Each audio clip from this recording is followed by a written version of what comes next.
देश के सबसे बड़े राजनीतिक सूबे उत्तर प्रदेश में संभल की शाही जामा मस्जिद के हरिहर मंदिर होने के दावे के बाद सर्वे के दौरान हुई सांप्रदायिक हिंसा अभी भी लगातार सुर्खियों में बनी हुई है।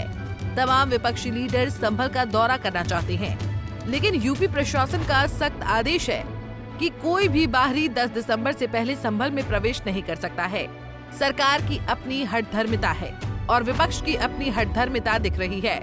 बीते दिन कांग्रेस के यूपी अध्यक्ष अजय राय का संभल जाने वाला काफिला राजधानी लखनऊ में रोका गया था। उधर उनको कंट्रोल किया गया, तो इधर कांग्रेस के सर्वे सर्वा और लोकसभा में विरोधी दल के नेता राहुल गांधी का उनकी बहन प्रियंका गांधी के साथ काफिला संभल जाने के लिए दिल्ली से निकल गया, जिसे यूपी पुलिस ने गाजीपुर बॉर्डर पर रोक दिया।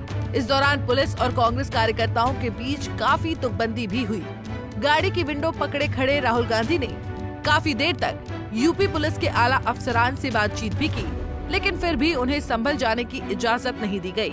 राहुल ने भीड़ में संविधान की किताब हाथ में लेकर उसके मूल्य समझाए और उसके बाद दोनों भाई बहन वहां से वापस जाने लगे। लेकिन जाते जाते प्रियंका गांधी ने योगी सरकार पर जमकर हमला बोला और देश में विपक्षी नेता की अहमियत भी समझाने की कोशिश की। देखिए, जो संभल में हुआ है वो गलत है। राहुल जी नेता प्रतिपक्ष हैं, उनके संवैधानिक अधिकार होते हैं, वो बाकी लोगों से अलग होते हैं, उनको रोका नहीं जा सकता इस तरह से। उनका संवैधानिक पद है, संवैधानिक अधिकार है कि उनको अलाउ किया जाए कि वो पीड़ितों से मिलने जाएं। उन्होंने ये भी कहा कि मैं अकेला चले जाऊंगा, यूपी की पुलिस के साथ मैं अकेला चले जाऊंगा, मुझे अकेला ले जाइए। वो भी करने के लिए तैयार नहीं है।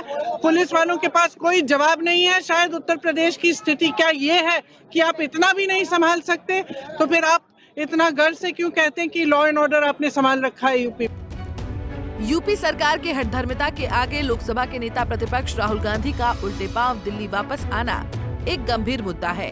प्रियंका गांधी ठीक कह रही हैं। एलओपी की अपनी एक अहमियत होती है, वो किसी भी नॉर्मल पॉलिटिकल लीडर से कहीं ऊपर होता है। लेकिन इधर यूपी सरकार तो अपनी ही खिचड़ी पका रही है। डिप्टी सीएम केशव प्रसाद मौर्य ने इसे कांग्रेस की नौटंकी तक करार दे दिया है। मतलब चोरी की चोरी, ऊपर से सीना जोरी। मौर्य का बयान सुनिए। पहले समाजवादी पार्टी की ड्रामेबाजी चलती रही। पहले उन्हीं की पार्टी के विधायक सांसद निर्दोष लोगों को मरवाने का काम करते हैं और फिर प्रतिनिधिमंडल भेजने का काम करते हैं, फिर उनको सहायता देने की काम करते हैं। और अब कांग्रेस के नेता और प्रतिपक्ष के नेता श्री राहुल गांधी जी और कांग्रेस ही अपना नौटंकी शुरू कर दिए हैं। उनको सबको लगता है कि सब संभल चले जाएंगे तो उनको मुक्ति मिल जाएगी। मैं आपको बता रहा हूं, सपा हो चाहे कांग्रेस हो, ये दोनों को इसका बहुत खामियाजा भुगतना पड़ेगा। जैसे श्री अखिलेश यादव जी यूपी में जो हार का जख्म लगा है उससे सह नहीं पा रहे हैं। सत्ता पक्ष संभल हिंसा को विपक्ष के लिए मुस्लिम तुष्टीकरण की राजनीति के नजरिए से देख रहा है, जबकि हकीकत इससे बिल्कुल अलग है।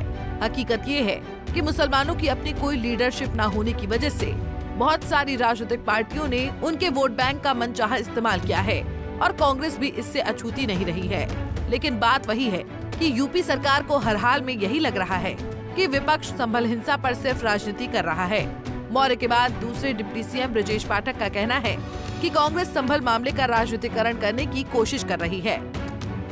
देखिए, राहुल गांधी जी हों या अखिलेश यादव जी हों, इस प्रकार की घटनाओं को राजनीतिक रंग देने का प्रयास करते हैं, ये बहुत ही दुखद है। हम दोनों नेताओं से विनती करते हैं, कृपया उत्तर प्रदेश के लाइन ऑर्डर को बिल्कुल भी बिगड़ने न दें। आपके जाने से माहौल खराब हो रहा है, अखबार में बयानबाजी से माहौल खराब हो रहा है। हमारी प्रतिबद्धता उत्तर प्रदेश में लाइन ऑर्डर को मेंटेन करने को लेकर है। उत्तर प्रदेश के संभल जिले में 24 नवंबर को हुई हिंसा के मामले में एक नया और चौंकाने वाला मोड़ भी अब आया है। घटनास्थल पर फॉरेंसिक टीम द्वारा जांच के दौरान जमीन में दबे कुछ कारतूस बरामद किए गए हैं। इन कारतूसों में से एक पर POF पाकिस्तान ऑर्डिनेंस फैक्ट्री और दूसरे पर FN स्टार लिखा पाया गया। इस मामले को लेकर SP कृष्ण कुमार विश्नोई ने कहा कि ये 9 mm की गोलियां हैं। इसके अलावा मौके से 12 बोर और 32 बोर के कारतूस भी बरामद हुए हैं। Bureau report, Punjab Kesari TV. हमसे जुड़े रहने के लिए हमारे YouTube चैनल को सब्सक्राइब करें और नई वीडियो की नोटिफिकेशन के लिए बेल आइकॉन को दबाएं।